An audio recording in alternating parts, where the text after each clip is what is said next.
गाई काटेर खाएर अनि मान्छेमा दोष भने व्यक्ति गलत हुन सक्छ क्या? धरान कसरी गलत हुन हामीले सक्छ? धरानमा आक्रमण गर्न गएको होइन। हामीले गाई भनेको हामीले माता मान्छौँ, पूजा गर्छौँ। त्यो गाईलाई तपाईँले काटेर खाने अनि सञ्जालमा देखाउने अनि हामी हिन्दू चुप्लाएर तपाईँहरूलाई धन्यवाद भन्न जाने हो त? यस्तो काम नगरिदिनुहोस् न। हामीले तपाईँहरूलाई चलाउन गएको छैनौँ, हामीलाई पनि नचलाइदिनुहोस्। हामी 90% छौँ, 80% छौँ, 90%, 80% हिन्दू छौँ, 90% हामी ओमकारपट्टि छौँ। तपाईँहरूलाई चलाउन गएको छैनौँ, आफ्नो आफ्नो क्रियाकलाप गर्नुहोस्। तर हामीले मानेको गाईलाई भगवान मान्छौँ हामी। तपाईँ हामीलाई लड्कार्दै त्यस्तो काम गरिराख्नु भएको छ। यस कार्यक्रमका साथमा नेपाल वायु सेवा निगम राष्ट्रिय ध्वजावाहक, स्वदेशी तथा विदेशी पाहुनाको सत्कारमा सदैव तत्पर village highland resort, Ranikot, Bhaktapur. गुणस्तरीय र आधुनिक शिक्षाको भण्डार national academy of science and technology NAST college, Dhangadhi 4, Uttar बेहडी, Kailali.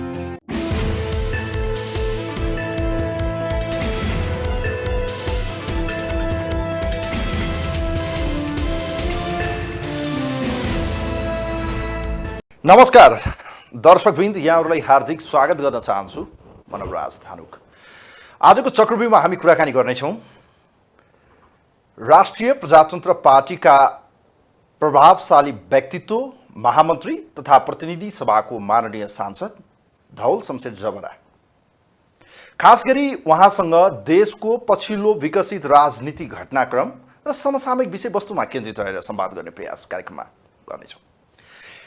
यतिखेर सरकारले लामो समयको रस्साकसीपछि एमसीसी कार्यान्वयनको घोषणा गरिरहँदा एउटा समूह या एउटा पक्ष सडकमा अहिले पनि एमसीसीको विरोध गरिरहेकै बीचबाट सरकारले आज एमसीसी कार्यान्वयनको घोषणा गरिसकेको छ। करिब 65 करोडभन्दा यो बढीको, अरबभन्दा बढीको यो परिस्थितिमा जस्तो अहिले एमसीसीको सवालमा ऊर्जा र सडकको क्षेत्रमा काम गर्नुपर्नेछ, जसमा राज्यको तर्फबाट 13 अरब र त्यसै गरी चाहिँ एमसीसीको पक्षबाट करिब 55 अरब रुपियाँको यो पैसा रहनेछ। यो पैसाले काम गरिरहँदा एकातिर विरोध त अर्कोतिरबाट व्याख्यात्मक टिप्पणी सहित सदनबाट पास भएको यो विषयमा अब यो कार्यान्वयन कसरी होला, यसले पार्ने भूराजनीति प्रभावको असर के हुन सक्छ? पछिल्लो समय नेपालमा धार्मिक तथा जातीय रूपमा कैयन विषयहरू फेरि एकपटक सत्तामा आइरहँदा यो विषयमा राष्ट्रिय प्रजातन्त्र पार्टीको स्ट्यान्ड के हो? के पूर्वी धरानमा चलेको विषयमा यसको राजनीति बेनिफिट लिने प्रयत्न यतिखेर प्रजातान्त्रिक पार्टी या भनौँ अहिलेको राप्रपाले गरेको हो र अहिले जुन सरकारले सुशासनको अभियान चलाएको छ यसमा विशेषतः आज मात्रै सिआइबीको नयाँ नेतृत्वसहित अर्थात् यसलाई चाहिँ अनुसन्धानको जिम्मेवारी पाउनुभएका एआइजी किरण बज्राचार्यले बताए अनुसार जुन पछिल्लो समय कृष्णबहादुर महरा पूर्व सभामुखका छोरा राहुल महरा आज मात्रै पक्राउ पर्नुभएको छ कि सरकारले अब सुशासनको जुन अभियान सुरु गरेको छ यसमा सफलता प्राप्त गर्ने सम्भावना के छ या पुनः यो सुनकाण्ड लगायतका विषयहरूमा अनुसन्धान कसरी अगाडि बढ्ला। र हालसालै मात्र संसदीय समितिमा राप्रपाको भागभण्डाले कहीँ कतै सत्ता राजनीतिमा अब राप्रपाको इन्ट्री हुन्छ या हुँदैन, या सत्ताको भागभण्डामा राप्रपाले फेरि मोलमलाइ गर्न सुरु गरेको हो? कोशीमा अब राप्रपाको अवस्था के होला? आज यिनै विषयमा कुराकानी गर्नेछौँ। म राप्रपाका प्रभावशाली व्यक्तित्व माननीय सांसद धवल शमशेर जबरालाई म वेलकम गर्न चाहन्छु। सर नमस्ते, वेलकम, यहाँलाई स्वागत छ। नमस्कार, सबै दर्शकवृन्दलाई पनि मेरो अभिवादन, नमस्कार। आराम हुनुहुन्छ? ठिक छु। अब यो परिस्थिति एकाएक नयाँ देखिरहेका छौँ हामीले। आज मात्रै सरकारले करिब यो गत फागुनमा पास गरेको एउटा विषय भनौँ, गत पुसमा पास गरेको विषय अहिले आएर फेरि यो विषय एकचोटि चर्चाको विषय बनेको छ। हेर्नुहोस्, खास गरी यो व्याख्यात्मक टिप्पणी बनाएर पास गरिएको एमसीसी आजबाट कार्यान्वयनको चरण सुरु भएको छ। अब एमसीसीको पक्षमा तपाईँहरूको स्ट्यान्ड राष्ट्रिय प्रजातान्त्रिक पार्टी विगतमा एकजना मात्रै हुनुहुन्थ्यो, खास गरी राजेन्द्र लिङ्गदेनजी, केही अब्जेक्सनहरू राख्नुभयो, त्यसमा समर्थन जनाइएन, उहाँ चाहिँ त्यसको विपक्षमा हुनुहुन्थ्यो। अब के हो त एमसीसीको पक्षमा राष्ट्रिय प्रजातन्त्र पार्टीको धारणा या तपाईँहरूको स्ट्यान्ड के हो? यसमा राष्ट्रिय प्रजातन्त्र पार्टीले एमसीसी पास हुँदाखेरि नि हामी यसको विपक्षमा थियौँ। हामी अन्तिमसम्म विपक्षमा रह्यौँ र करिब सबै पार्टीले मिलेर एमसीसी पास गरे। पहिले थारै विपक्षमा उभिएका पार्टीहरू पनि अन्तिममा गएर सबै मिलेर पास भयो। अब एमसीसी मैले पनि देखिरहेको छु यो कार्यान्वयन हुने क्रममा छ। अब हामी यसलाई हेर्छौँ कार्यान्वयन गर्ने क्रममा हाम्रो सङ्ख्या उपसङ्ख्या ठिक थियो थिएन र उहाँहरूले दिएको आश्वासन कतिको लागू गर्नुहुन्छ कि यो एउटा शुद्ध आर्थिक र विकासको योजना हो। यसमा कुनै पनि प्रकारको सैन्य गतिविधि अथवा अरू देशलाई लक्षित गतिविधि हुन्न भन्ने उहाँहरूले आश्वासन दिनुभएको थियो, अमेरिकन पक्षले पनि र हाम्रा नेतागणले पनि सरकारका। अब यो हेर्न बाँकी छ, हामी वेट एन्ड वाच गर्छौँ।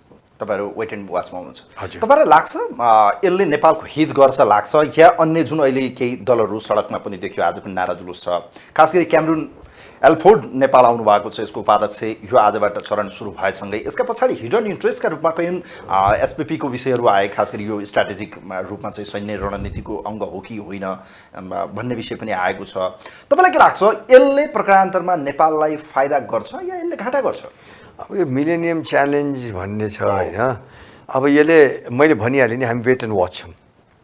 किन जुन आश्वासन अमेरिकन सरकारले नेपाललाई दियो र त्यो आश्वासनलाई हुबहु पत्याएर तत्कालीन सत्ता र विपक्षीहरू पनि लागेर एमसिसी पास गरे, त्यो हामी हेर्न बाँकी छ। अहिले मैले भनिहाल्ने के भनेर अर्थ छैन, हामी त विरोधमै थियौँ र अहिले अब आइसक्यो, पास गरे र अब कार्यान्वयनको पक्षमा छ। व्याख्यात्मक टिप्पणीलाई एमसिसीले चिन्छ या चिन्दैन? आज मात्र केपी ओलीले भन्नुभयो यसबारेमा चाहिँ एमसिसीले अब जतिसुकै त्यो गरे पनि संसदबाट पास भएको विषयमा हामीले भन्यौँ 12 बुँदा संशोधन गरेर व्याख्यात्मक टिप्पणी गऱ्यौँ, जसलाई एमसिसीले चिन्छ या चिन्दैन? कानुन त मैले के भन्न चाहन्छु भने एमसिसीले चिन्ने नचिन्ने भन्दा पनि एमसिसीको कार्यान्वयन गर्दाखेरि जुन कुराहरू एमसिसीका पक्षधरहरूले भनेका थिए कि यो विश्वस्त एउटा इकोनोमिक प्याकेज हो है, यो मिलिट्री यससित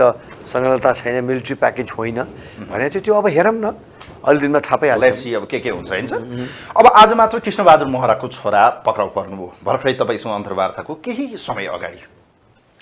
अब यसमा के फेरि सिआइबीले सुन प्रकरणलाई टुङ्गो लाउँछ, सरकार फेरि तदारुकता देखायो लाग्छ या यो यसलाई कसरी हेर्नुहुन्छ? जस्तो यो इलेक्ट्रोनिक सिगरेटको सवालमा, वेबको सवालमा। अब हेर्नुहोस्, यसमा हामी भन्दै आएको छौँ, यत्रो ठुलो मात्रामा स्मग्लिङ हुने, तस्करी हुने, माथिल्लो तहका कर्मचारी, पुलिस, नेतृत्वपन्थी पनि नमिलेर गाह्रो छ। फेरि यो एकचोटि भयो होइन, पटक 2800 पटक भएको छ। त्यस कारणले यसमा शङ्का उपशङ्का गर्ने ठाउँहरू छ।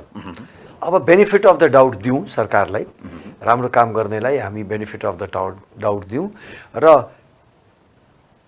अहिले भर्खरै तपाईँले भनेअनुसार महराजीको छोरा पक्राउनु परेछ र यो लहरो तान्दाखेरि पहरो पनि जाने क्रम हुनसक्छ र हामी चाहन्छौँ कि यो प्रकरणमा जो चाहे ठुलो होस् चाहे सानो होस्, जो व्यक्तिहरू संलग्न थिए सबलाई कानुनको कठघरामा लग्नुपर्छ। भने सरकारप्रति जुन तपाईँहरूको आशंका थियो आफ्नो पार्टीका नेताहरूलाई चाहिँ बचाउने, या किन कसैलाई काखा कसैलाई पाखा गर्यो यो सरकारले, यसको सुशासन चाहिँ यो नक्कली देखियो भनेर तपाईँहरूले भने देखियो, तर अहिले आएर चाहिँ काम गरेको देख्दाखेरि सुन्नुहोस् न, यो किन देखियो भने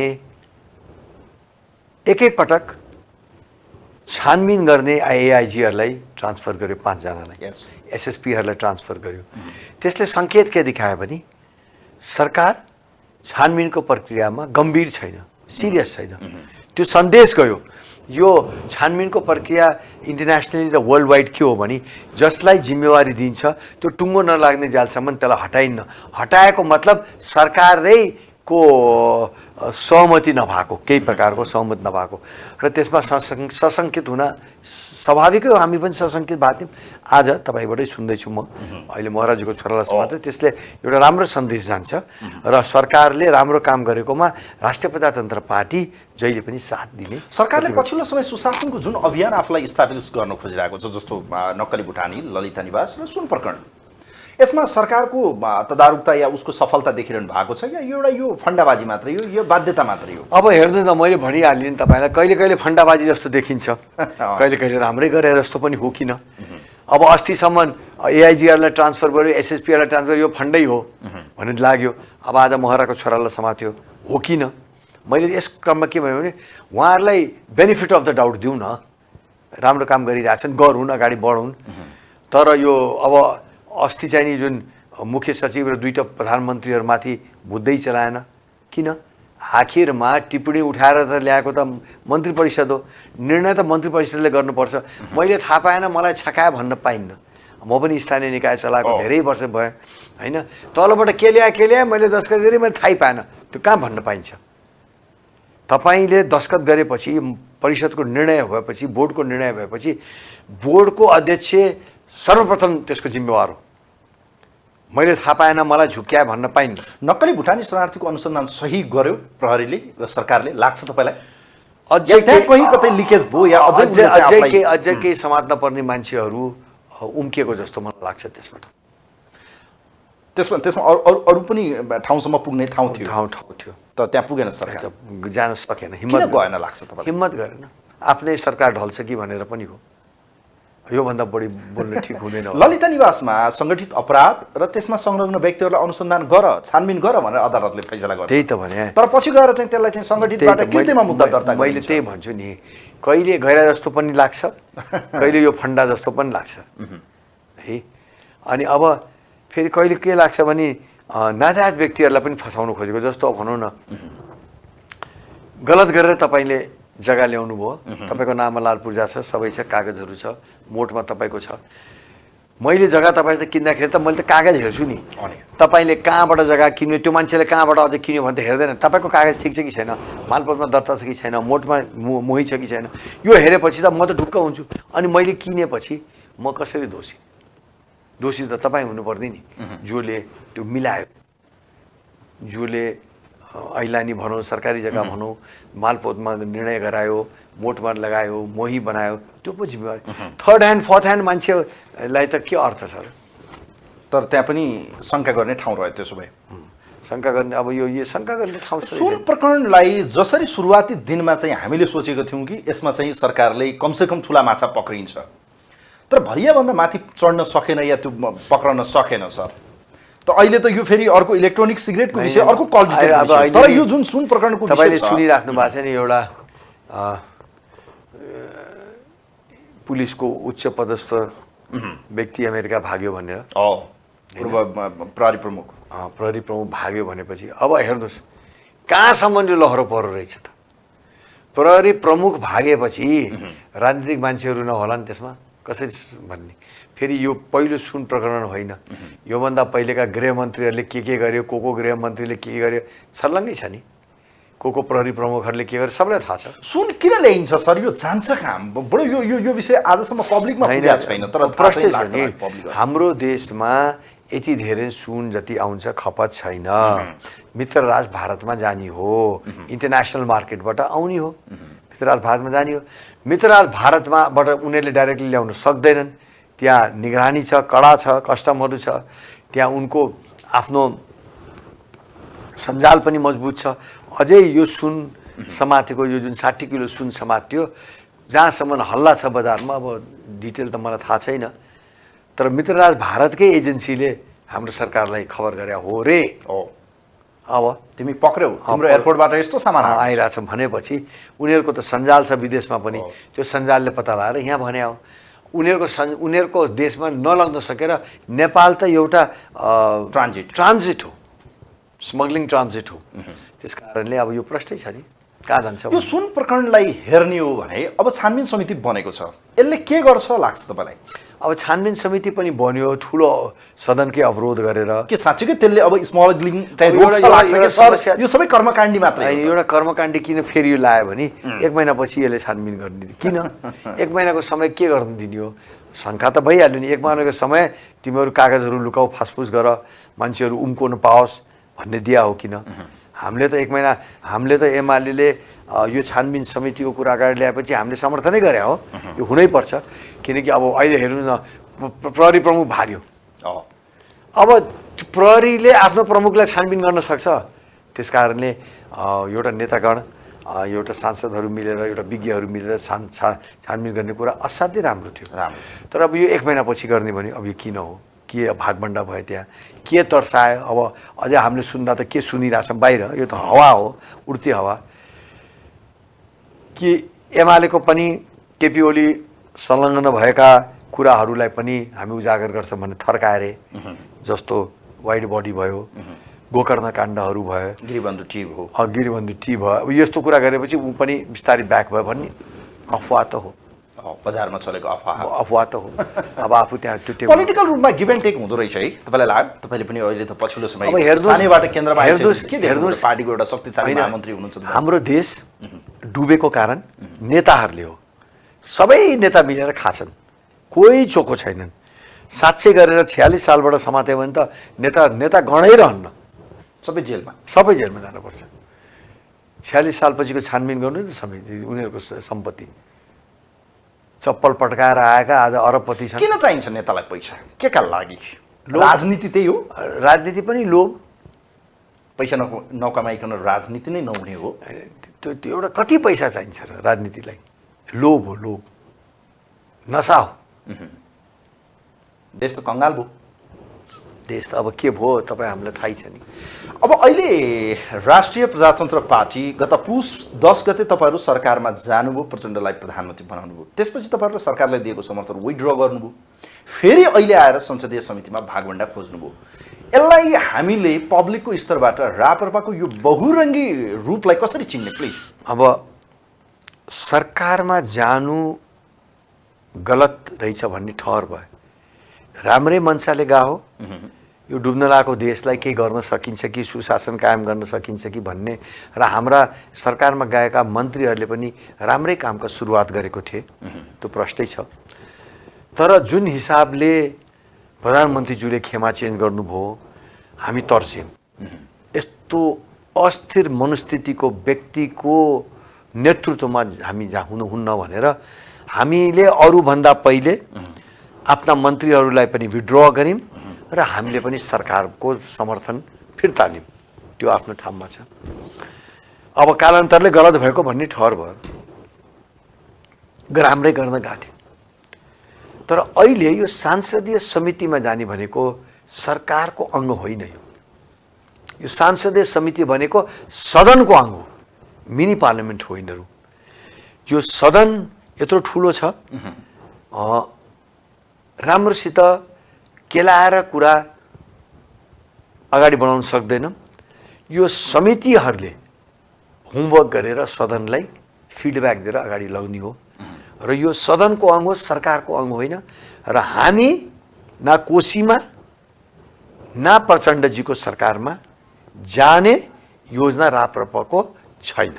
माओवादीका नेता राजन दाहाल यही मेचमा आएर उहाँले भन्नुभएको थियो अस्ति मात्रै, राप्रपासँग जुन दिन तपाईँहरूको समितिको सभापति प्राप्त गर्नुभयो थियो, हामीसँग चाहिँ जेन्टलम्यान एउटा एग्रिमेन्ट गरिएको छ जसमा कोशी प्रदेशमा उहाँहरू सहयोग गर्नुहुन्छ। द्याट्स वाइ हाम्रो भागमा परेको समिति हामीले भौतिक पूर्वाधार समिति राप्रपालाई दिएका छौँ, यो उहाँहरूले इमान्दारीपूर्वक सहयोग गर्नुपर्छ भनेर भनिरहनु भएको छ। तपाईँ भनिरहनु भएको छ कुनै अन्डरस्ट्यान्डिङ र कुनै गोप्य सहमति छैन, ठिक? Am I right? तर अहिले पब्लिकमा पर्यो या राप्रपाका कार्यकर्ताहरूमा पर्यो कि कहीँ कतै यो भागभण्डा मिलिजुली खानेमा चाहिँ तपाईँहरू पनि हो? तपाईँले के ठान्नुहोस् भने वार्ता गर्ने क्रममा हाम्रा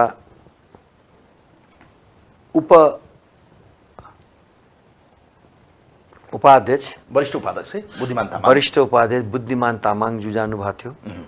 उहाँलाई प्रष्टै रूपले हामीले सोध्यो, मैले नि सोधेँ, तपाईँले केही अग्रिमेन्ट गरेर आउनु भएको छ भन्दाखेरि छैन भन्नु, मिटिङमै सोध्यो। फेरि व्यक्तिगत पनि होइन, ज्ञानेन्द्र साईजी हाम्रो प्रमुख सचेतक हो, तलको लेभलमा उहाँले पनि कुरा गर्नुभयो, उहाँलाई पनि सोध्यो, दुईटैलाई सोध्यो सांसदीय दलको मिटिङमा। दुईटैले नेगेटिभ कुरा गरे कि हामीले केप पनि गरेको छैन। अब उहाँले भनेपछि पत्याउनु पर्यो।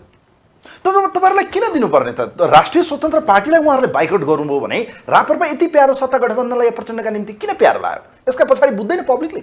त्यो त उहाँलाई सोध्नुहोस्, मलाई थाहा छैन। कोशीमा सभामुख र मन्त्री लिने गरी तपाईँहरूको एग्रिमेन्ट छ भन्ने कुरा आएको छ, र प्रचण्ड नेतृत्वको सरकारमा ऊर्जा मन्त्री लिएर तपाईँ पनि जाने, र यसपटकको क्याबिनेटमा चाहिँ राजेन्द्र लिङ्गदेन पनि जाने भन्ने कुरा छ। अब राजेन्द्र लिङ्गदेन नगयो भने धवल शमशेर जबरालाई पठाउने भन्ने कुरा छ। हेर्नुहोस् बाहिर आएको हामीले धवल शमशेर जबरा तपाईँको टिभीबाट भन्न चाहनुहुन्छ, म सबैलाई सुनेर यो रेकर्ड भइरहेछ नि, म यो सरकारमा जाँदैन। 5 वर्ष होइन 5 वर्ष भन्दैन म, यो प्रचण्ड नेतृत्वको सरकारमा जाँदैन। धवल शमशेरको नेतृत्वमा राप्रपाले आन्दोलन सुरु गर्न लाग्छ। यो आन्दोलन हामी वारपारको आन्दोलन गरिरहेछौँ। 5वटा बुँदा छ अहिले, म तपाईँलाई भन्नु प्लिज। तर अहिले यो सरकारमा धवल शमशेर जाँदैन। पार्टीको कुरा अब पार्टीमा छलफल होला, त्यसै त खुसुक त जाने कुरा आएन। पार्टीले सरकारमा जान हुँदैन, मेचीमा पनि हुँदैन र यो राष्ट्रिय सरकारमा हुँदैन भन्ने म प्रष्टै छु। त्यस्तो कुरा आए पनि मेरो मत सरकारमा नजाने हुन्छ। मेरो पालो भए पनि म सरकारमा जानेबाट पार्टीलाई रोक्छु। महत्त्वपूर्ण मन्त्रालय तपाईँलाई दिने गरी सरकारमा जाने नेतृत्व यसपटक धवलजी गर्नुहोस् भनेर राजेन्द्रजीले भन्नुभयो भने के गर्नुहुन्छ पार्टी अध्यक्षले, संसद दलको नेताले? अफर स्वीकार्ने, जनताको सेवा गर्ने या नगर्ने? नजाने। तपाईँ नजाने? म नजाने मात्र होइन, पार्टीलाई पनि जानमा रोक्ने। विगतमा त गयो त, म्यान्डेट तपाईँहरूलाई के थियो, कति आलोचना? मैले भने नि राम्रो गर्न गएको हो, भुल भयो, गल्ती भयो। फेरि गल्ती रिपिट गर्ने कि नगर्ने? गरिन्न। यो रेकर्ड भइरहेको छ। रेकर्ड छ, ठिक छ, रेकर्ड भइरहेको। ओके, अब कोसीको विषयमा कोसीको गाँठो त फुकाउनु पर्यो नि। कोसीको गाँठो फुकाउन हाम्रो जिम्मेवारी मात्रै हो र? तपाईँहरू जनताको प्रतिनिधिले त्यहाँ चाहिँ निकास दिनुपर्छ पर्दैन? ठिक छ, हामीले मात्र हाम्रो जिम्मेवारी निकास दिने, एमाले दिनु पर्दैन निकास? एमाले र कङ्ग्रेस मिले पनि पुग्दैन, राप्रपाले मिल्न पर्ने। एमाले सहयोग गरे हुन्न, हामी नि मिल्न पर्ने। पटक पटक गुहार छ तपाईँहरूलाई आउनु, जति गुहारे पनि हामी सरकारमा हामी सरकारमा जाँदैनौँ। हेरौँ अगाडि धेरै तमाम उपायहरू छन्। 2 पटक अदालतले मैले यति मात्रै भन्नु, मैले यति मात्रै तपाईँलाई भन्छु, अहिले धेरै उपायहरू छ। त्यो धेरै उपायमा हामी सरकारमा जाने अप्सन हामीले लिन्न। गाँठो फुकाउनु पर्ने मुख्यमन्त्री लिनुपर्ने अवस्था आयो भने नि हामीलाई चाहिँदैन। विगतमा किन गर्नुभयो तपाईँहरू? आज मलाई एउटै कुरा म तपाईँलाई बागमतीमा खास गरी तपाईँहरूको पोलिटिकल एजेन्डा हेर्ने भने संहिताको तपाईँहरू खारेजी या यसको अगेन्स्ट हो, धर्मनिरपेक्षताको विकल्प तपाईँहरू सापेक्षिक धर्म या हिन्दू राष्ट्रको पक्षमा हुनुहुन्छ, राष्ट्रसत्ता सहितको। Am I right? अब तपाईँहरू बताउनुहोस्, तपाईँहरूले बागमतीमा गत सरकार बन्दाखेरि किन जानुभयो? कोसीमा एमालेको सरकारको समयमा तपाईँहरू किन सहयोग गर्नुभयो? केन्द्रमा प्रचण्डजीलाई किन सहयोग गर्नुभयो? लुम्बिनीमा पनि तपाईँहरू, गण्डकीमा पनि गयौँ, किन गर्नुभयो तपाईँहरूले? त्यो तपाईँहरूको पोलिटिकल एजेन्डा थियो त? अब सुन्नुहोस् प्लिज, हाम्रो पोलिटिकल एजेन्डा स्पष्ट छ। हामी यो संविधानलाई प्रयोग गरेर आफूलाई मजबुत गराएर यो संविधानको बुँदाभित्र बसेर यो गणतन्त्र, संघीयता, धर्मनिरपेक्षतालाई पल्टाउन हाम्रो प्रयास हो। हामी संविधानभित्र बसेर पहिलो प्राथमिकता, हामी बन्दुक बोकेर जङ्गल जाने हाम्रो त्यो लक्ष्य होइन। नेपालीलाई मार्न हुन्न, यो देशलाई धेरै समस्या परिसकेको छ, हामी त्यस्तो काम गर्दैनौँ। सकेसम्म संविधानलाई प्रयोग गरेर संविधानलाई परिवर्तन गर्ने बाटो हामीले राप्रपा नेपाल हुँदाखेरि खोलिदिएका छौँ। अपरिवर्तनीय छैन यो संविधान, हामी संविधानले प्रयोग गरेर गएको। न त तपाईँले फेरि अझै तपाईँले सोध्नु भएन किन चुनाव लडिस्, किन सङ्घमा चुनाव लडिस्? जब विचारै मिल्दैन, यो संहितै फाल्नु चाहिँ गणतन्त्रै फाल्नु छ, किन चुनाव लडेर आएको? चुनाव लडेर सकिन्छ भने यो संविधानलाई आफू मजबुत भएर यो संविधानलाई प्रयोग गरेर यसलाई परिवर्तन गर्ने। त्यही त तपाईँहरूलाई पूर्व अध्यक्ष समेत रहनुभयो कमल थापाजीले के भन्नुभयो भने यी कम्मल ओढेर घिउ खानेहरू हो। आफू के गर्नुभएको? अब यो विषयमा नजाउँ, होइन सुन्नुहोस् न, यो विषयमा हामीलाई कम्मल ओढेर घिउ खानुभयो भने त मेरो पनि त पूर्ण उहाँ पूर्व अध्यक्ष हुनुहुन्थ्यो, उहाँले धेरै घिउ खानु भएर हामीले हटाउनु पर्यो। यो विषय नजाउँ। सत्ता राजनीति चाहिँ सबै कुरा हुँदो रहेछ है धवलजी, तपाईँलाई लाग्छ लाग्दैन? किनभने राप्रपा अहिलेको अवस्थामा सरकारमा नजाने, यो व्यवस्थाको विपक्षमा हो, सङ्घीय लोकतान्त्रिक गणतन्त्र या अहिलेको यो व्यवस्थामाथि नै असन्तुष्टि हो भने यसमा गएर भाग खोज्नु सही हो त? होइन, अब किन जाने? नजानी भनिरहेको छु, मैले तपाईँलाई भनिरहेको छु सडकमा जाऊ, तिमी संसदमा चाहिँ जनताको विषय उठाऊ। एउटै कुरा तपाईँले मलाई पटक पटक सोध्यो भने मेरो जवाब पटक पटक त्यही छ। हामी सरकारमा गयौँ, राम्रो गर्न गयो, भुल भयो, अब जाँदैन। मैले सडकमा गइरहेछौँ, आन्दोलन गर्न गइरहेछौँ। यो हाम्रो जनआन्दोलन तेस्रो हिसाबले हामी हिँडिरहेछौँ। वारपारको आन्दोलन गरिरहेछौँ, 1-1.5 महिनामा सुरु हुन्छ। के हो त्यो आन्दोलनको मकसद त्यसो भए? 5वटा बुँदा लिएर हामी हिँड्न लाग्छौँ। सबभन्दा पहिले हामी हिन्दूहरूको आस्था, हाम्रो विश्वास, हाम्रो क्रियाकलाप, हाम्रो सनातन धर्म समाज पारेर नेताहरूले बेचे। माग पनि थिएन आन्दोलनको, यो मैले भनिराख्नु पर्दैन। तर फिर्ता गर्ने, नेपाललाई सनातन धर्म सापेक्ष हिन्दू राष्ट्र पुनर्स्थापना गर्ने एक। दोस्रो, यो गणतन्त्र यो संहिता चलेन, यो व्यवस्था यो माटोलाई यो देशलाई सुहाएन। यस कारणले सदियोबाट चलिआएको परम्परा राज संस्था हामीले पुनर्स्थापित गर्ने। तर त्यो राज संस्था अब संवैधानिक राज संस्था हुन्छ। राजनीति गर्ने नेपालीका छोरा र छोरीले, राजालाई हामीले राजनीतिमा तान्न खोज्या होइन। राजा एउटा अभिभावकीय भूमिका, एउटा लास्ट रिसोर्टको रूपमा नेपालमा रहने, एउटा राष्ट्रिय अध्यक्षको रूपमा। तेस्रो, हाम्रो देशमा यो संहिता र गणतन्त्रले देशलाई कङ्गाल पार्यो। अघि न तपाईँ र मेरो कुरा त्यही त भइरहेको थियो। नेताहरू लुटेरा भए। 46,000 नेताहरूलाई पालन पोषण गर्न सक्ने हाम्रो अर्थतन्त्र छैन। हाम्रो इकोनोमीले त्यो सस्टेन गर्न सक्दैन। त्यस कारणले यो व्यवस्था सुहाएन, आर्थिक भार उठाउन सकिएन, प्रदेश पनि काम लागेको छैन। देशमा हरेक सेक्टर देशको अस्तव्यस्त छ। त्यो विषय त अब हामी किन जानु पर्यो, देखिरहेछौँ। त्यस कारणले नचल्ने व्यवस्थालाई जबरजस्ती घसिटिरहन पर्ने के छ र? नचल्ने गाडी, नचल्ने साइकल, नचल्ने कलम तपाईँले राखिराख्नुहुन्छ। कलमको मसी सदियो, कलमको। तर 2052 सालबाट सुरु गरेको त्यत्रो जनयुद्धबाट आज 2062-63 आन्दोलन, 7 राजनीतिक दल विद्रोही र जनता सडकमा आएको विषय बिर्सिनुभयो। होइन, मलाई सिद्धाउन दिनुहोस्। अहिले फेरि सोध्नु होला के तपाईँले मलाई के बुँदा भन्नुभएको छ नि, त्यो नचल्ने चिजहरूलाई पन्छ्याएर नयाँ एउटा अभ्यास सुरु गर्न खोजेको हो। चौथो, हाम्रो भ्रष्टाचार। देश चुर्लुम्म भ्रष्टाचारमा डुबेको छ। यो विषय पनि हामीलाई थाहा छ। पूर्व गृहमन्त्री जेलमा छन्, गृह सचिव जेलमा छन्, नेताका बालबच्चा जेलमा छन्, श्रीमतीहरू जेलमा जानेछन्, गए त प्रधानमन्त्रीहरू पनि जेलमा जाने स्थिति थियो। त्यस कारणले यो सरकार र यो व्यवस्था चुर्लुम्म भ्रष्टाचारमा डुबेको छ। 62-63 को आन्दोलनले यो गर्ने भनेर पठायो होइन। र अब भ्रष्टाचारको विषयमा हामी गम्भीर छौँ। 46 सालबाट सबैको सम्पत्ति छानबिन हुनुपर्छ भन्ने हामी प्रष्ट छौँ र सुशासन कायम गर्नुपर्छ। रोजगारी युवाहरूलाई हामीले देशमा खोज्नुपर्छ। एउटै अन्तिममा देश एउटा बिग्रेको कारण पनि हरेक कुरामा राजनीति। एउटा संस्थामा 5वटा पार्टीका युनियन, 5वटा पार्टीका। मैले एउटा विद्युतको हाकिमसित कुरा गरिरहेको थिएँ, यही काठमाडौँमा हुनुहुन्छ। उहाँले भन्नुहुन्थ्यो मेरो अन्तर्गत 90वटा कर्मचारी छन् अनि सबै कर्मचारी केन्द्र सदस्य छन् कुनै न कुनै पार्टीको। मैले हात जोडी काम गराउनुपर्छ किनकि आएर धम्काउँछन् मलाई। अलिकति के भने कि केन्द्रबाट चिठी ल्याइदिन्छन्। यस्तो स्थिति शिक्षक, कर्मचारी, अब तपाईँको जहाँ पनि न्यायाधीश भन्नु न। नहीं वकिल सकिल त आफू प्राइभेट मान्छेले त तिमी जे गर न। प्राइभेट मान्छेसित त उनलाई सङ्घ संस्था आफ्नो बनाउनु का। तपाईँ सरकारको तलब खाने, सरकारको कर्मचारी हुने, शिक्षक बन्ने, अनि तपाईँले सरकारी राजनीतिक बिल्ला बोकेर तपाईँले आफ्नो हाकिमलाई काम थर्काउने काम पनि नगर्नु।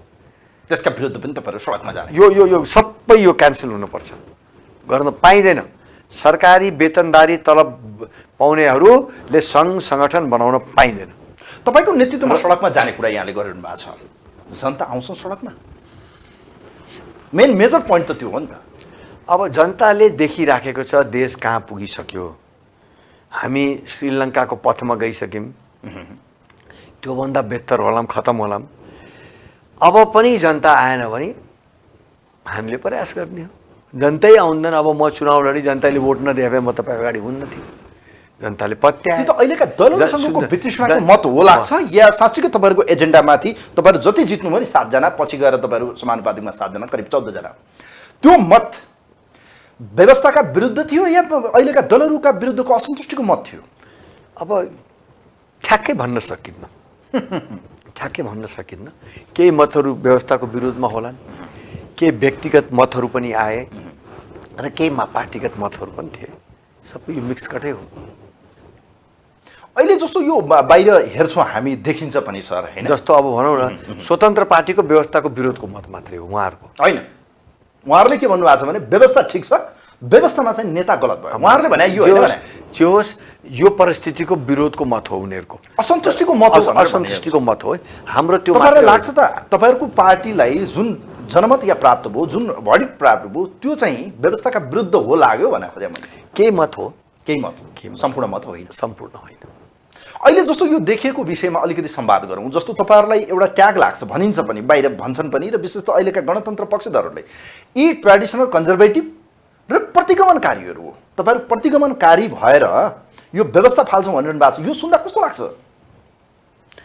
अब प्रतिगमन हामीले के गरेछौँ र के यो व्यवस्था राम्रो भावे त हामीले फाल्नै पर्थेन। राम्रोसित यो गणतन्त्र चलाए भए त राजालाई कोहीले यादै गर्थेन। आज राजाको अभिनन्दन 4वटा नगरमा भए, मान्छे ओर्लेको हेर्नुहोस्। सबै पार्टीले आटी-पाटी छोडेर सब आए, हजारौँ लाखौँ सङ्ख्यामा आए। त मान्छे वाक्क दिक्क भइसकेका छन् यो व्यवस्थासित, यो नेतृत्वसित, यो सिस्टमसित। त्यो राजालाई फालेको होइन, 62-63को आन्दोलन तत्कालीन दलहरू हो फालेको हो, छकाएको हो, दुइटै कुरा हो। छकाएको पनि हो, फालेको पनि हो। तर पाए के त जनताले? गरिबी, कुशासन, भ्रष्टाचार, अव्यवस्था के पाए जनता? यसको पछाडि आरक्षणदेखि पोलिटिकल इन्भल्भमेन्टदेखि लिएर राज्यका तह र तब्कामा प्रतिनिधित्वको सवालमा, पोलिटिकल राइट्सको सवालमा, फन्डामेन्टल राइट्सको सवालमा आज त राजतन्त्रभन्दा गणतन्त्रमा चाहिँ फाइदै छ नि। सुन्नुहोस् न, यसको मापदण्ड के? देशको सफलताको मापदण्ड के? कि जीडीपी राम्रो हुनु पर्यो, कि रोजगारी राम्रो हुनु पर्यो, विकास राम्रो हुनु पर्यो, सुशासन हुनु पर्यो, है, शिक्षा राम्रो पर्यो हुनु पर्यो, स्वास्थ्य सबै नराम्रो छ अनि ठुलो कुरा पायौँ भनेर कसरी भनिराख्नु भएको छ?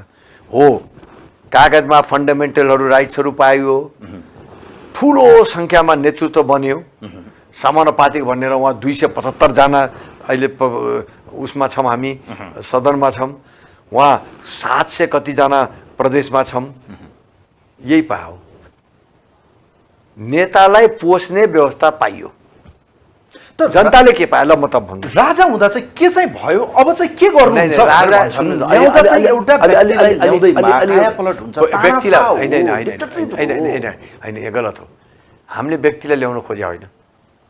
मैले तपाईँलाई अघि नै भनिहालेँ, हामीले अहिले यो पालिको राज संस्था भनेको 21औं शताब्दीको संविधानभित्र बस्ने राज संस्था हो, एउटा व्यक्ति होइन। हामीले एउटा सिस्टम ल्याउनु खोजेको। राजाले राजनीति गर्न खोज्या होइन, राजनीतिमा ल्याउनु खोज्या पनि होइन। राजनीति नेपालले नै गर्ने, तर एउटा खबरदारी, घरमुली, नेताहरूले बेच्न नपाओस्, भ्रष्टाचार नगर्न पाओस् भनेर एउटा अन्तिम एउटा आन्दोलन आरम्भको रूप। यो राजा फर्काउने सवालमा या यो अहिलेको हिन्दू राष्ट्र बनाउने सवालमा आधार चाहिँ के हो भनेर जनतालाई भन्न सकिन्छ? ब्यालेट बक्समा जाँदा पनि भएन, गत चुनाव 74 पनि हेऱ्यौँ, 79 पनि हेऱ्यौँ, आगामी चुनाव पनि हेरौँला। तपाईँलाई के लाग्छ, चुनावबाट या सडकबाट? सम्भावना तीनटा छ। प्राथमिकता हाम्रो चुनावैबाट हो। हामी लगातार निरन्तर रूपले हामी प्रयासमा छौँ। दोस्रो आन्दोलनले पनि गर्छ, जनआन्दोलन 1ले गर्यो, 2ले गर्यो, अब यो 3ले पनि गर्न सक्छ। चौथो भनेको जनमत सङ्ग्रह, तेस्रो भनेको जनमत सङ्ग्रह। जनमत सङ्ग्रहबाट पनि व्यवस्था संविधानभित्र बसेर जनमत सङ्ग्रह गर्न सकिन्छ। यो अहिलेका पोलिटिकल पार्टीहरूको इच्छा र सहमति बेगर कसरी सम्भव छ? राज्य सत्ता उहाँहरूले चलाइरहनु भएको छ, बहुमत उहाँहरूसँग छ, 2/3 छैन। त्यही त, या चुनावबाट हामीलाई जनमत सङ्ग्रह या संविधान संशोधन गर्ने सङ्ख्या जनताले प्राप्त गरिदिन्छ, अथवा जनताको प्रेसरले भनौँ न आन्दोलन भने त बुझिहाल्नु भने आन्दोलनको रापतापमा हुन्छ। नेपालमा जियो पोलिटिक्सको हिसाबले पनि तत्कालीन 12 बुँदे दिल्ली सम्झौताकै जगमा बसेर राज संस्था गएको भनेर धेरैले भन्छन् पनि, त्यो देखिन्छ। मैसँग सीपी मैनालीजीले भन्नुभएको त दिल्ली सम्झौता र राजा हटाउनु गल्ती थियो भनेर उहाँले भन्नुभएको छ मसँग। अब मलाई बताउनुहोस् धवल शमशेर जबराज्यू, यो नेपालको जियो पोलिटिक्सको सिचुएसनलाई हेर्दा, यसको स्ट्राटेजीलाई हेर्दाखेरि राज संस्था ल्याउन अन्तर्राष्ट्रिय शक्ति या अन्यको सहयोग बिना सम्भव छ? उहाँहरूको इन्ट्रेस्ट बिना सम्भव छ? हेर्नुहोस् कस्तो हुन्छ भने बाहिर शक्तिहरू कुनै पनि देशले आफ्नो अन्तर्राष्ट्रिय पोलिसी बनाउँदाखेरि आफ्नो देशको सर्वोत्तम हित हेरेर बनाउँछ। नेपालमा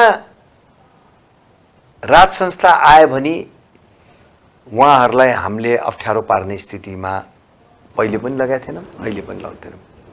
त्यस कारणले उनीहरूलाई त्यति ठुलो चासो छैन। उनीहरूले त गभर्मेन्ट इन पावरसित डिलिङ गर्ने हो।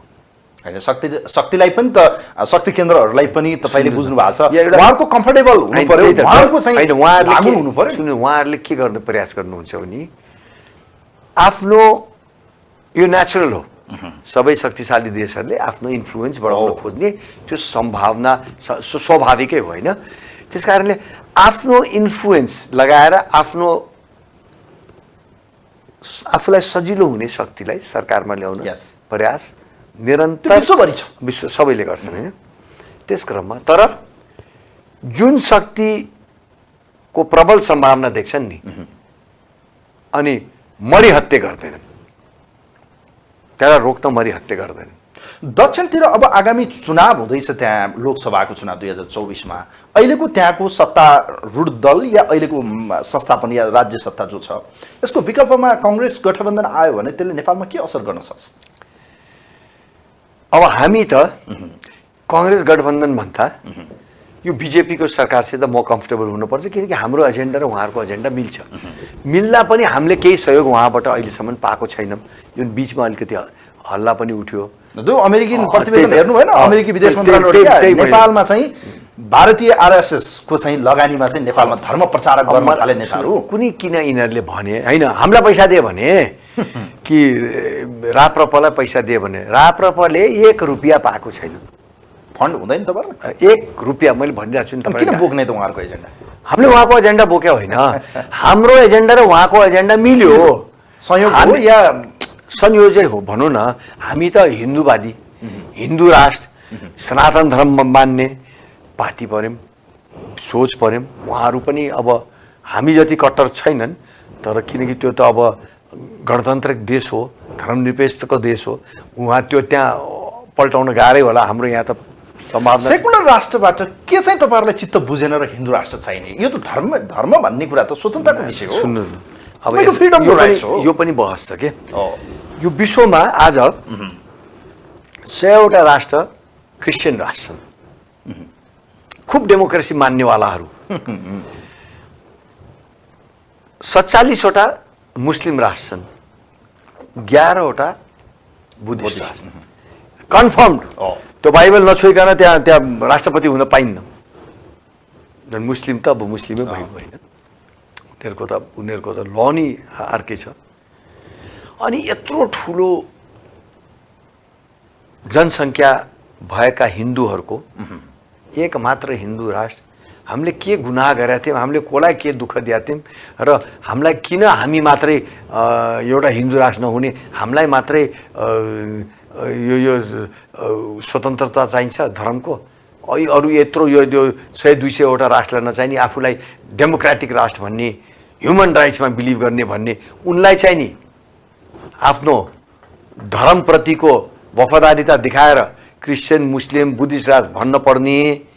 हामीले एकमात्र विश्वको हिन्दू राष्ट्र, हामी 90% यहाँ ओमकार परिवार थियो त, हामी हिन्दू राष्ट्र थिएनौँ। अब थियौँ त, हटाइयो, कसले फाल्यो, माग थियो। जनआन्दोलन 1-2मा चुइक्क पनि कसैले बोलेको थिएन कि हिन्दू राष्ट्र हटाउनुपर्छ भनेर। राति 12 बजे नेताहरूले निर्णय गरे विदेशी प्रलोभनमा, यो स्पष्टै छ। र हामी हिन्दूहरूको आस्था, हाम्रो विश्वास, हाम्रो क्रियाकलाप, हाम्रो संस्कृति किन मास्या हामीले मास भने हो त्यो हामीले रक्षा नहीं, गर्ने हो हामीले मास भने अर्कालाई हो किन आफ्नो धर्म मान्ने सवालमा अर्काको पनि नेताले respect गरे छैन। हो हजुर धवल तीनटा नेता मिलेर विदेशी पैसा खाएर गरे हो यो उनकै पार्टीका मान्छे खुसी छैनन् आज जनमत संग्रह गर्नुस् न 90% हिन्दूले भोट हाल्ने भएको छ तर धर्मको नामलाई प्रचार गर्दा या धर्मलाई प्रयोग गर्दा धर्मको राजनीतिले तपाईँले धेरै देशहरू देख्नु भएको छ छिमेकी राष्ट्रहरू कसरी विभाजन भयो पाकिस्तान इन्डिया हिन्दुस्तान र पाकिस्तान या पछि गएर अन्य सवालमा कैयौँ देशहरूमा तपाईँले देख्नु भएको छ नेपालमा अहिले राज संस्थाको विषय त्यसमा पनि हिन्दू राष्ट्रको राप्रपाले यो मुद्दा बढी नै उचाल्छ यसले भोलि गएर धार्मिक सद्भाव र धार्मिक युद्ध हुने सम्भावना छ भन्छन् मान्छेहरू सुन्नुहोस् न अरू देशले वास्ता छैन हामीलाई मात्रै यो पीडा हामी त हिन्दू राज फिर्ता गर्ने एकचोटि जनतालाई के भनिरहेछौँ भने एक पटकको लागि हामीलाई भोट दिनुहोस् हामीलाई सहयोग गर्नु हिन्दू राज फर्काम त्यहाँपछि आफ्नो आफ्नो पार्टीमा जानुहोस् सबै पार्टीले हामीलाई हाल्नुहोस् अब जनतालाई भने मैले पार्टीलाई भन्न भने जनतालाई तपाईँले त्यो भन्नु भएको छ प्रचण्डले अस्ति एउटा कार्यक्रममा भन्नुभयो सम्माननीय प्रधानमन्त्री मलाई बहुमत दिनुहोस् न म जातीय राज्य दिन्छु भनेर भन्नुभएको छ पहिचानको रूपमा जातीय राज दिन्छु अझ विसङ्गत मचाउँछु अझ मान्छे मराउँछु भने भइहाल्यो नि हेर्नुहोस् के भइरहेछ जातिको नाममा राज्यले मान्छेलाई उस्काइरहेछ यो प्रचण्डले त्यो भन्ने कुरा हो अनि तपाईँहरूले त्यो इटरीबाट धरान जाने क्रममा त्यत्रो जुलुस नगरेको भए त्यसले अहिले धरानमा के वातावरण बनिरहेको छ अनि अनि अनि धरानका मान्छेले गाई नकाटे भए हुन्थ्यो त गाई काटेर खाएर अनि धरानलाई किन दोष भने व्यक्ति गलत हुन सक्छ क्या? धरान कसरी गलत हुन हामीले सक्छ? धरानमा आक्रमण गर्न गएको होइन खबरदारी गर्न गएको यो काम नगरिदियो अहिले पनि म यहाँ तपाईँको टिभी मार्फत भनिरहेको छु गैर हिन्दूहरूलाई हामीले तपाईँहरूको आस्थामाथि कुनै पनि कुठाराघात गरेको छैनौँ तपाईँहरूलाई रोक लगाएको छैनौँ तपाईँहरू आफ्नो क्रियाकलाप गर्नुहोस् आफ्नो धर्म मान्नुहोस् तर कम्तीमा हामी 80-90% हिन्दूहरूको आस्थामाथि तपाईँहरूले यत्रो ठुलो घात नगरिदिनुहोस् न हामीले गाई भनेको हामीले माता मान्छौँ पूजा गर्छौँ त्यो गाईलाई तपाईँले काटेर खाने अनि सञ्जालमा देखाउने अनि हामी हिन्दू चुप्लाएर तपाईँहरूलाई धन्यवाद भन्न जाने हो त यस्तो काम नगरिदिनुहोस् न हामीले तपाईँहरूलाई चलाउन गएको छैनौँ हामीलाई पनि नचलाइदिनुहोस् हामी 90% छौँ 80% छौँ 90% 80% हिन्दू छौँ 90% हामी ओमकार पनि छौँ तपाईँहरूलाई चलाउन गएको छैनौँ आफ्नो आफ्नो क्रियाकलाप गर्नुहोस् तर हामीले मानेको गाईलाई भगवान मान्छौँ हामी तपाईँ हामीलाई लड्कार्दै त्यस्तो काम गरिराख्नु भएको छ के गरे यो अनि त्यसमाथि पनि अनि कोसीकै कुरा गर्नुहोस् सर्वसहमत 98%ले भोट हालेर कोसी बना होइन त्यहाँ सबै पार्टी होइन अनि आज चाहिँ नि मैले मौका पाएँ भने अनि जातीय राज्य दिन्छु भन्न पाउँछ भन्नुभयो त त्यो भन्न पाइन्छ त्यो के गर्न खोजेको प्रधानमन्त्रीज्यूले देशमा फेरि अर्को द्वन्द्व निप्टाउन खोजेको यस्तै काम गरी गरी यो देशलाई यिनीहरूले फसाएको र फेरि त्यो आफ्नो सत्ताको लागि जहाँ जहाँ जे देख्यो त्यही त्यही बोलिदिने पाइन्छ त्यस्तो भन्नु धरानको अहिले जुन परिस्थिति छ या जे बन्यो त्यहाँ कसरी बन्यो त्यसको दोषी को हेर्नुहोस् त्यसको दोषी परिस्थिति पनि हो त्यसको जोरी स्थानीय निकाय पनि हो स्थानीय निकायले को हाम्रो त्यहाँ मेयर साहब हुनुहुन्छ हल्का साम्पाङ मेयर साहबले के बुझ्नुपर्छ भने उहाँ सबैको मेयर हो उहाँ एउटा जातिको उहाँ एउटा धर्मावलीको मेयर होइन त्यो चर्च मन्दिरको अगाडि बन्नु हुँदैन थियो रोक्नु पर्थ्यो उहाँले त्यो कारण त्यही होइन अब सुरुवात त्यहीँबाट भयो त्यो जड त्यही हो त्यो चर्च मन्दिरको अगाडि चर्च किन बनाउने अरू ठाउँमा त बनि त रहेछ नि चर्च हजारौँको सङ्ख्यामा देशमा चर्च भइसके कसले के गरेछ तर मन्दिरको अगाडि ल्याएर ठ्याक्क तपाईँले चर्च राख्यो भने तपाईँले के ललकारेको हो तपाईँले च्यालेन्ज गरे हो तपाईँको आस्थामाथि कोठाराघात गरे हो र त्यहाँ गाई गोरु काट्न थालेपछि त्यहाँको प्रशासनले कडाइ गर्नु पर्दैन त पक्राउ परेको मान्छे त भोलि छोड्दा झन् उहाँहरूले उसकाट हो त्यही भने मैले उहाँ त सबैको मेयर हो नि सबैको मेयर हो म पनि 10-10 वर्ष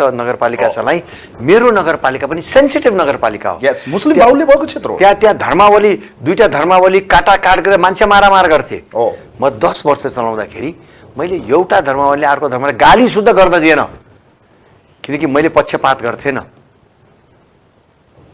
पटक पटक मलाई त्यहाँबाट किन जिताइदिन्छन् किनकि मैले सबैलाई मिलाएर राखेँ हल्का साम्पाङले मिलाउनु भएन त्यसमा अब गरे भए यो स्थिति हुन्न थियो सबैको मेयर हुनु पर्यो, सबैको हुनु पर्यो। मेरो विनम्र अनुरोध तर उहाँले यो मेरो खड्का क्षेत्राधिकार भित्र पर्दैन, यो गृह प्रशासनको क्षेत्राधिकार हो, यसमा म गर्न सक्दिनँ होइन, भनेर किन पञ्चायत नगरपालिकाको प्रमुख छ नि, ऊ शान्ति सुरक्षाको पनि उसको जिम्मेवार हो।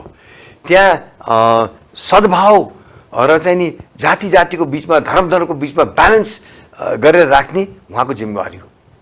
कहाँनिर चुक्नुभयो त उहाँ? अब त्यो सबभन्दा पहिला त्यो चर्चकै काण्डबाट हो। के गर्नु पर्थ्यो त उहाँले? के चाहिँ उहाँलाई अधिकार अब त्यो होइन, प्रश्नै छ नि। हाम्रो संविधानमा एउटा मन्दिरको अगाडि नजिकै 2टा धार्मिक स्थलहरू बन्नुहुन्न भन्ने छ।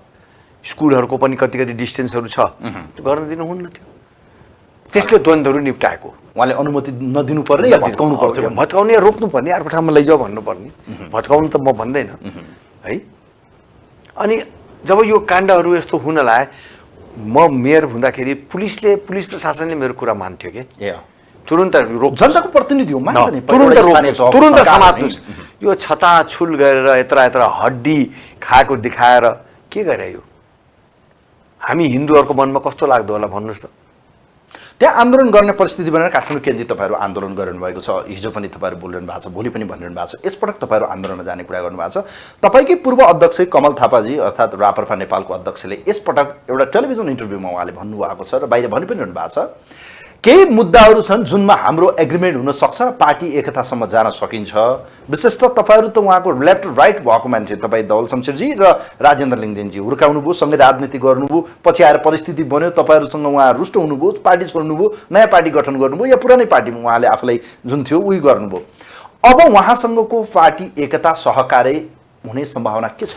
मैले त के देखिरहेको छु, यो मेरो व्यक्तिगत धारणा हो है, पार्टीमा यो विषयमा छलफलै भएको छैन। मैले के देखिरहेको छु भने हाम्रो यो एजेन्डा, हाम्रो यो मूल्य र मान्यतालाई हासिल गर्नुको लागि हामी कमल थापाज्यूलाई मात्र होइन, सम्पूर्ण हिन्दूवादी, ओमकारवादी, राष्ट्रवादी र के अरे यो भ्रष्टाचार विरोधीहरूलाई सबैलाई आह्वान गरिरहेछौँ। त्यो क्रममा कमल दाई पनि हामीसित काँधामा काँध मिलाएर आन्दोलनमा आउनुहुन्छ भने मलाई कुनै आपत्ति रहने छैन। तर पार्टी मिलाउने क्रम पार्टीमा छलफल होला, त्यहाँ कुराहरू आउलान्। जे पार्टी कमल दाईको निम्ति फेरि एकपटक चाहिँ वेलकमका निम्ति रेड कार्पेट बिछाउन धवलजीहरू तयार हो? यो सिग्नल हो हेर्नुहोस्, तपाईँको यो संवादका निम्ति एउटा क्वेसन हुन सक्छ। यो के छ भने अहिले यो विषयमा छलफलै भएको छैन। यो विषयमा राजनीतिमा त हिजो पनि एकता भएको छ, भोलि हुन सक्छ एजेन्डा मिल्दाखेरि। मैले कहाँ भनेको छु हुन सक्दैन भनेर, तर यो विषयमा उहाँले जुन एजेन्डा छोड्नु भएको थियो फेरि वकालत गर्न थाल्यो, त्यो राम्रो हो। उहाँले राजालाई राज संस्था बिना यो देश सम्भव छैन। उहाँले त्यो एजेन्डा किन छोड्नु भएको? त्यो लामो कुरा छ, त्यो लामो कुरामा नजाउँ, अर्का कुरा म गर्न धेरै चाहँदैन। तर उहाँले त्यो एजेन्डा फेरि बोक्दाखेरि मलाई खुसी लागेर मैले सार्वजनिक रूपले म अत्यन्तै खुसी छु भने कान्तिपुरले पनि छाप्यो होइन, सबै कुरा राम्रो छ। अब पार्टी मिल्ने मिलाउने क्रमहरू अब कालान्तरले के हुन्छ हेर्दै जाउँ। यो पछिल्लो समय तपाईँहरूकै पार्टीभित्र अलिअलि कहीँ कतै बाहिर सुन्नमा आएको राजेन्द्र लिङ्गदेनको विकल्प खोज्न तयार हो पार्टीभित्र, नयाँ ग्रुपिजम सुरु भएको जसका निम्ति तपाईँहरू भक्तपुर पुगेको विषयहरू पनि बेला बखतमा सार्वजनिक भयो, के हो कुरो? यो खालि यो मिडियाबाजी हो, त्यस्तो केही पनि होइन। हाम्रो पूर्व प्रधानमन्त्री पार्टीको संस्थापक अध्यक्षले पार्टीभित्र असन्तुष्टि किन भइरहेछ म बुझौँ, म त अब संस्थापक अध्यक्ष भएपछि उहाँले बोलाएर हामीलाई सोध्नुभयो के भइरहेछ भनेर, त्यति हो। हामीले राजेन्द्रजीलाई हटाउने काम अथवा नेतृत्व परिवर्तन गर्ने कुरा कुनै पनि कोणले अगाडि बढेको छैन। विकल्प अहिले छैन। त्यसो भए त्यस्तो हामी त्यस्तो विचारकै होइनौँ।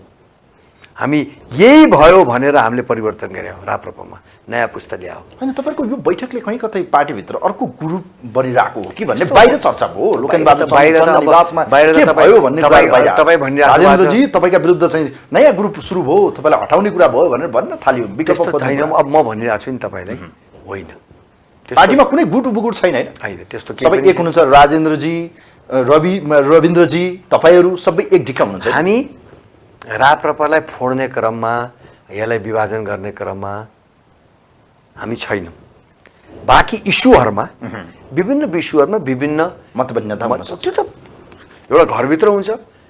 हामीले त्यत्रो लडाइँ लडेर मैले कमल थापासित असहमति जनाउने बुँदा राखेको छु, नोट अफ डिसेन्ट लेख्ने बुँदा राखेको छु।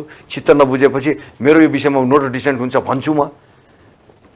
अब सरकारमा जाने कुरा आयो भने मैले अस्ति पनि भने सरकारमा जाने कुरा ल्यायो भने धवल शमशेरको नोट अफ डिसेन्ट हुन्छ। निर्मल निवासको कतिको छाया पर्ने गरेको छ पार्टीमा छैन यो चर्चा, किनभने विगतमा लाग्यो आरोप। द्याट्स वाइ मैले अन्तिम प्रश्न सोधेको सुन्नुहोस् न, हामीले राज संस्था चाहने पार्टी हो। त्यस कारणमा हामी राजालाई भेट्दै गर्छौँ, राय सल्लाह लिन्छौँ, उहाँको सुझाव सल्लाह सद्भाव पार्टीप्रति रहिरहन्छ। त्यसको मतलब होइन कि उहाँले हाम्रो पार्टी बेला बखतमा डिनर पार्टी भइरहन्छ। त्यो स्वाभाविक हो। हस्, तपाईँहरूको पोलिटिकल एजेन्डाले संस्थागत रूपमा एउटा म्यान्डेट पाओस्, मेरो शुभेच्छा छ। तपाईँलाई धन्यवाद छ। Thank you sir. तपाईँलाई पनि र सबै दर्शकवृन्दलाई मेरो अभिवादन, नमस्कार। हस्, दर्शकवृन्द, यो विशेष कार्यक्रम चक्रव्यूहमा आज हामीसँग राप्रपाका चाहिँ प्रभावशाली नेता, महामन्त्री तथा प्रतिसभाको माननीय सांसद धवल शमशेर जवरा आजको अतिथि हुनुहुन्थ्यो।